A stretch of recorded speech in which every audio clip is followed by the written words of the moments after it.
In the town where I was born, in the land of submarines, till we found the sea of green. We all live in a yellow submarine, and our friends are all aboard. Yellow submarine, we all live in a yellow submarine.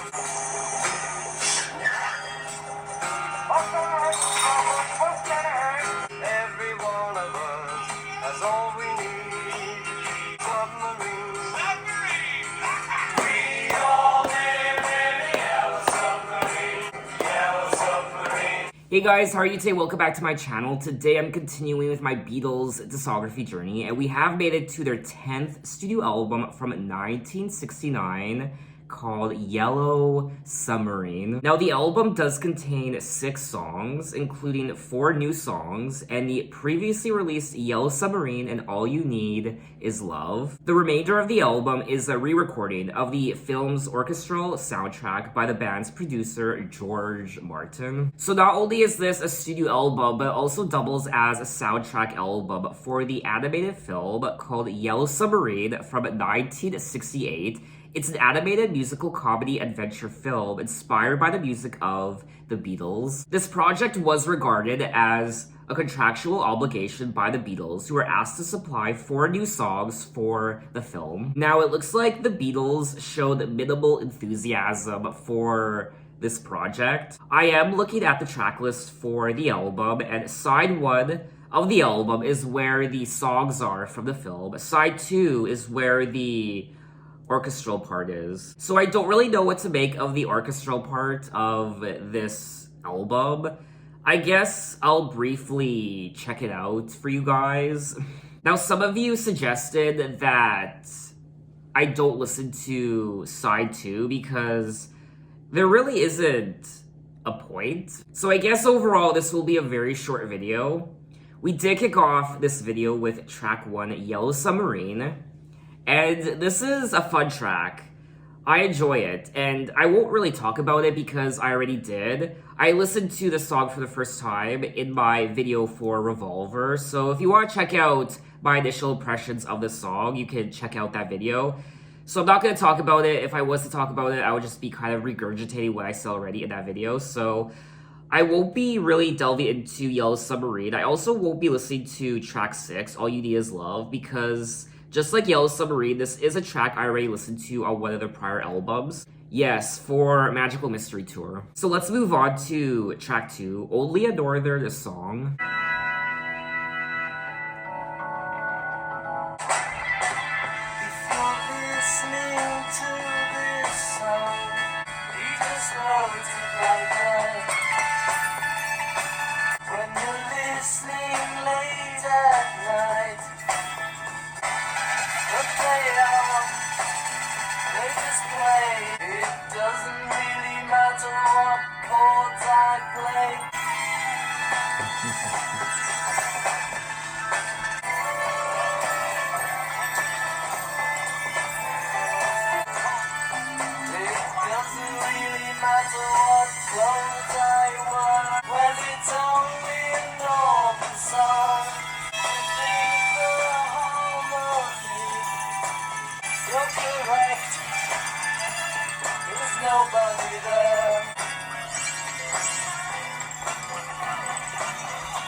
That was track 2, Only a Northern Song. Wow. I mean, I don't need to tell you. The overall instrumental of this track was quite chaotic and noisy and very intriguing. I need to know all the instruments being played on this track. Now, George Harrison was the vocalist on this track. He also played the organ. And John Lennon played the piano. And I like how it just says noises. For George Harrison, the instruments, but also says noises. Plus, Paul McCartney, the bass guitar, trumpet, noises again. Ringo Starr, drums. What are these noises though? It's so vague. Also the glockenspiel. The glockenspiel is a percussion instrument composed of a set of tuned keys arranged in the fashion of the keyboard of a piano. If you're listening to this song, you may think the chords are going wrong, but they're not. We just wrote it like that. These are the lyrics to the song. When you're listening late at night, you may think the band are not quite right, but they are. They just play it like that. It doesn't really matter what chords I play, what words I say, or time of day it is, as it's only a northern song. What does he mean when he says it's only a northern song? Now, this song was recorded during the sessions for Sgt. Pepper's Lonely Hearts Club Band, but the Beatles chose not to include it on the album. Harrison wrote Only a Northern Star. I always want to say star. Only a Northern Song. He wrote it out of dissatisfaction with his status as a junior songwriter with the Beatles publishing company, Northern Songs. The lyrics and music convey his disenchantment at how the company retained the copyright for the songs it published, and how, following its public listing in 1965, the major shareholders profited more from its compositions than he did. Oh. So it looks like this track was more of a statement, I guess, from George Harrison. When talking about the song in 1979, George Harrison said, "The song was a joke relating to Liverpool, the holy city in the north of England. In addition, the song was copyrighted Northern Songs, which I don't own, so it doesn't really matter what chords I play, as it's only a northern song." Oh, I get it now. George did form his own publishing company called Harris Songs in late 1964. Despite the financial advantages offered by his 80% stake in that company, he agreed to remain with Northern Songs to aid the flotation scheme. Among the four Beatles, John Lennon and Paul McCartney were major shareholders in Northern Songs, each owning 15% of the public company's shares. However, George Harrison and Ringo Starr, as contracted songwriters, owned 0.8% each. This arrangement ensured that Paul McCartney and John Lennon profited more than Harrison's compositions. Only a Northern Song suggests that George Harrison had yet to recover his enthusiasm for being a Beatle after he had threatened to leave the group following their final concert tour in August of 1966. Oh, I didn't know he threatened to leave. I'm learning so much in this video. The plot thickens. Only a Northern Song was George Harrison realizing that the music business is not a lot of fun. That's probably why he got on so well. I thought this was a fun song to listen to, and it's not really a Beatles song I would listen to all the time, but I think the overall instrumental is quite intriguing. Anyway, let's move on to track 3, All Together Now.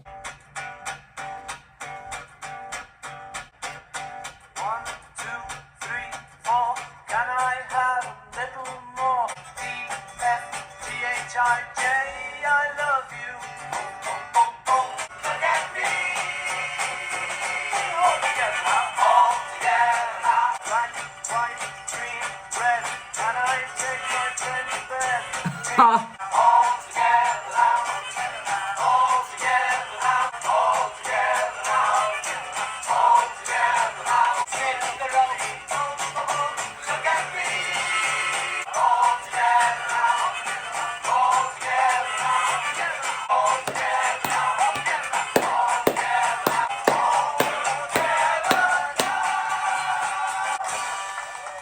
That was track 3, All Together Now, and this is a fun album to listen to.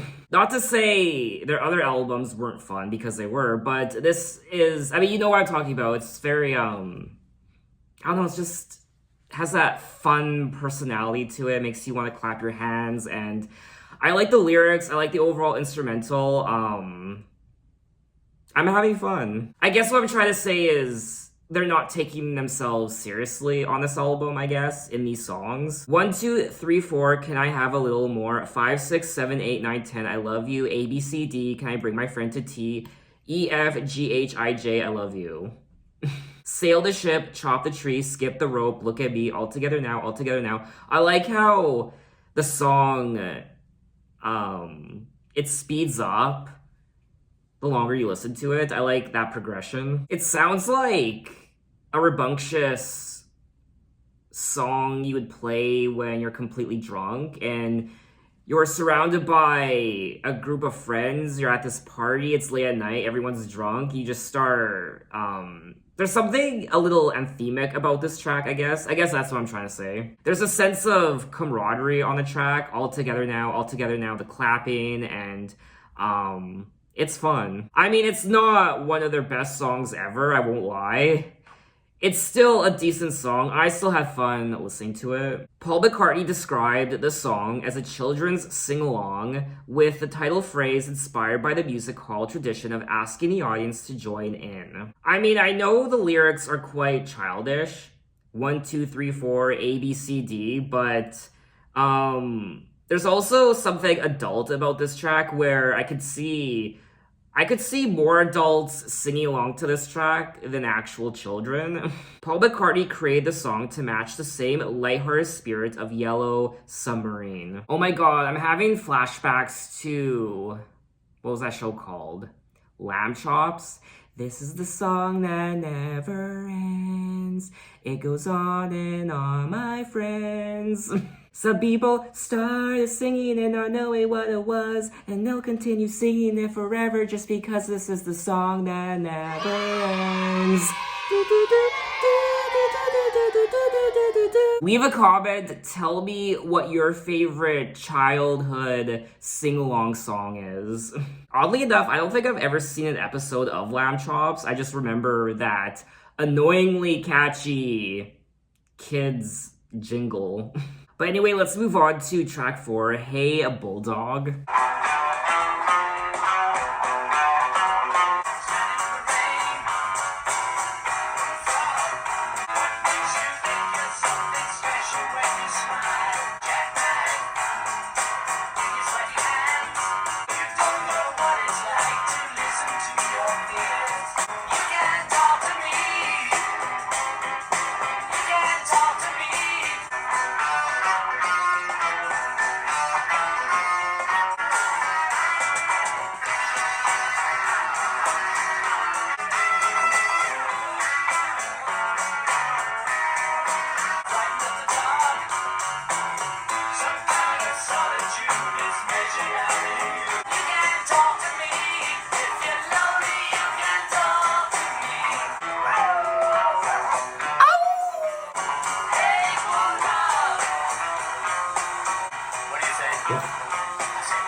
That was track 4. Ow! That was like a werewolf. Hey Bulldog. You could tell, I mean, they're obviously not taking themselves seriously at all, and it's cute. It put a smile on my face. It really did. I also I really do love, okay. I really love, stop doing that. Okay, I love this song. I just like the riff, the piano. I thought it was so much fun. The song was recorded during the filming of the Lady Madonna film and is one of the few Beatles songs based on a piano riff. Huh. I don't know what this Lady Madonna is. It's a song that they released back in 1968. I imagine I'll be listening to this track when I do their Past Masters Volume 2 video, I guess. For many years, Hey Bulldog was a relatively obscure and overlooked song in the Beatles catalog and has since been reappraised by fans and a number of critics and musicians as one of the band's best rock songs. Oh, really? It's such a goofy, fun song. I like the howls, the howling, and the barking. When talking about the song in 1997, Paul McCartney said, "There's a little rap at the end between John and I. We went into a crazy little thing at the end. We always tried to make every song different because we figured, why write something like the last one? we've done that. Now, who played the piano on this track? John Lennon did. Hey Bulldog, hey man, what's that noise? What do you say? Woof! You know anymore, you've got it, that's great, you hit it, that's it, man. Woo, that's it, you've got it, don't look at me, man. I only had 10 children. Quiet, boy, quiet. Okay, quiet. Hey Bulldog. So let's move on to track 5. It's All Too Much.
That was track 5, It's All Too Much, and another song I quite enjoyed. Of course, I loved the overall instrumental. I also liked the melody and the lyrics and the vocals. I just liked everything about it. It's all too much when I look into your eyes. Your love is there for me, and the more I go inside, the more there is to see. It's all too much for me to take. The love that's shining all around you, everywhere, it's what you make. For us to take, it's all too much, floating down the stream of time. From life to life with me. Makes no difference where you are or where you'd like to be. It's all too much for me to take. George Harrison wrote It's All Too Much as a celebration of his experiences with the hallucinogenic drug LSD. But following a visit to Haight-Ashbury in August of 1967, he distanced himself from its usage. See, this is why, I don't really see Yellow Submarine as a children's album. I don't really see these as children's songs, even though some of them are supposed to be for children. I just see them as grown-up, adult songs with a sense of childlike whimsy in them. Rather than the song being purely drug-related, George Harrison states in his 1980 autobiography, I, Me, Mine, that the realizations brought about by his LSD experiences were also applicable to meditation. George Harrison said, although it has a downside, I see my acid experience more as a blessing because it saved me many years of indifference. It was the awakening and the realization that the important thing in life is to ask, who am I? Where am I going? And where have I come from? I will say, all of the songs I've listened to so far, I have thoroughly enjoyed, tracks 1 through 5. I just thought it was so much fun to listen to these tracks, the overall instrumental, and reading the lyrics, clapping along. I just really enjoyed myself. So I will be skipping over track 6, All You Need Is Love, because I already listened to the song for you guys and gave you my commentary in my prior Beatles video for Magical Mystery Tour, which means we are left with side 2 of this studio album, this soundtrack, the orchestral film score. So I guess what I'll do is I'll briefly check out some of these tracks.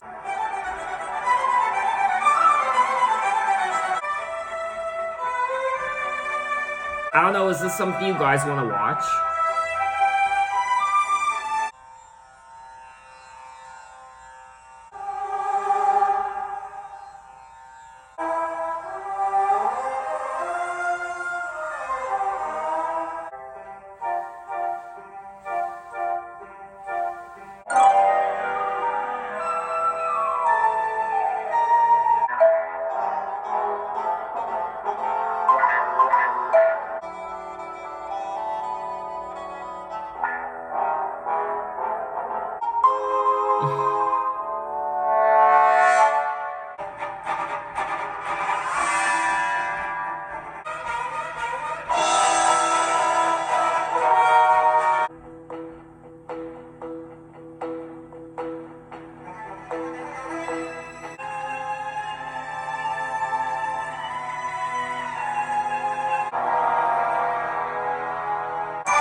So that was officially all of Yellow Submarine by the Beatles. I enjoyed myself, I had fun, and I would listen to all of these songs again. So what did you guys think of the album and what are your impressions of it? So Yellow Submarine was released in 1969 and the Beatles' White Album was released in 1968, but from what you guys have told me, they actually recorded Yellow Submarine before the White Album, but it was released after the White Album. So that's why I decided to listen to Yellow Submarine before the White Album. And in my next Beatles video, we will move on to the White Album from 1968. Now, I will be splitting this album into two parts, sides 1 and 2.